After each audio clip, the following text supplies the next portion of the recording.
Welcome back to the channel, everyone. Today we're going to talk about distance problems in algebra, and we are going to use a chart here to organize our information.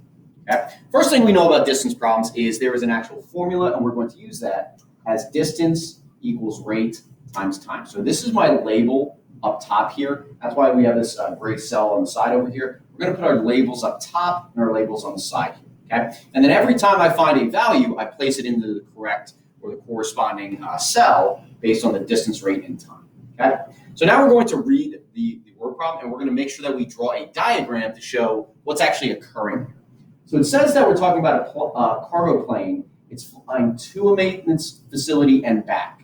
Okay? So that gives me my information that we're starting at a certain location, flying to a facility, and then flying back to our original destination. So that distance that they cover is the same to as it is from. Okay?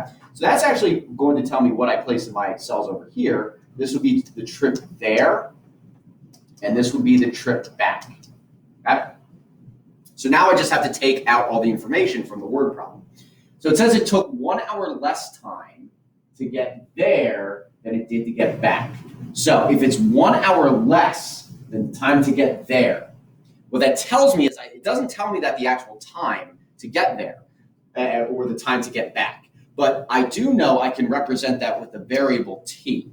That would be the time to get back, okay? Because we don't know what that is, meaning if it took 1 hour less time up here for their trip to the maintenance facility, that would be t minus 1. Okay? The average speed of the trip there was 220 miles an hour. That's a rate. I can place that in this cell right here for my rate. And then the average speed on the way back was 200 miles an hour. So here's my 200 miles an hour.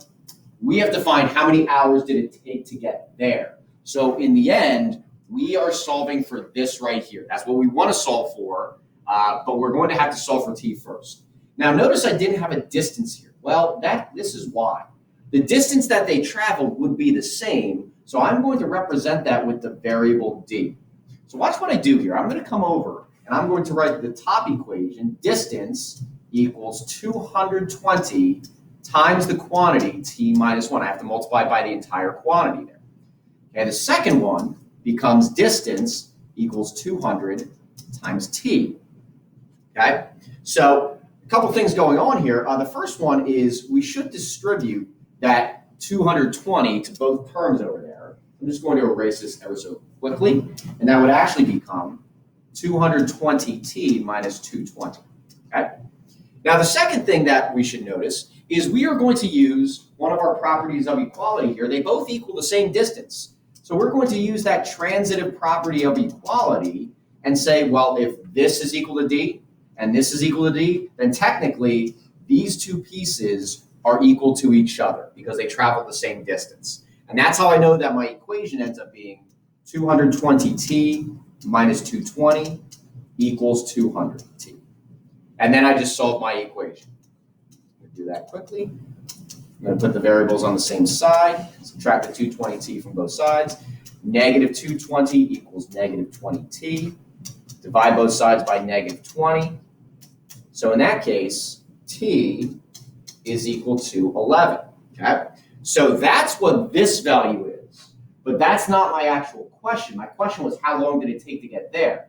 Well, if this over here was 11 hours, how long did it take to get there?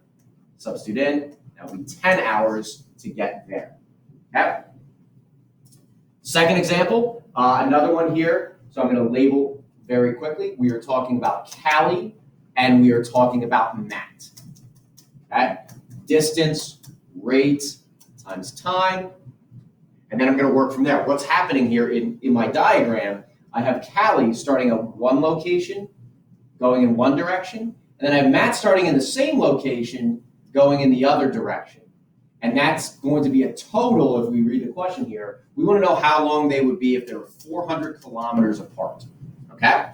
So that's going to tell me what to do with my equation in a minute. All right? So let's see what happens. Callie, she left for a friend's house, average speed of 40 kilometers an hour. That's my rate. 40 kilometers an hour. Okay?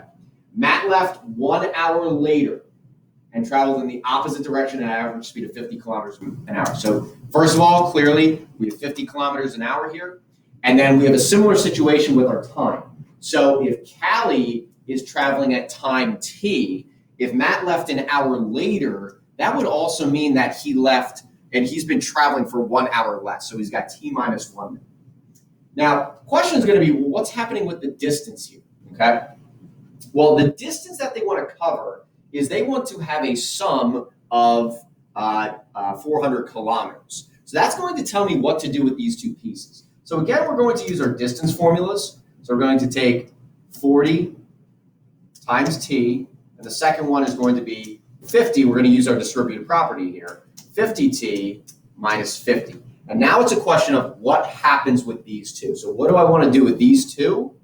Actually, to create 400 kilometers, that's what it's going to be equal to, okay? So what am I doing with these two? I'm actually going to add them together.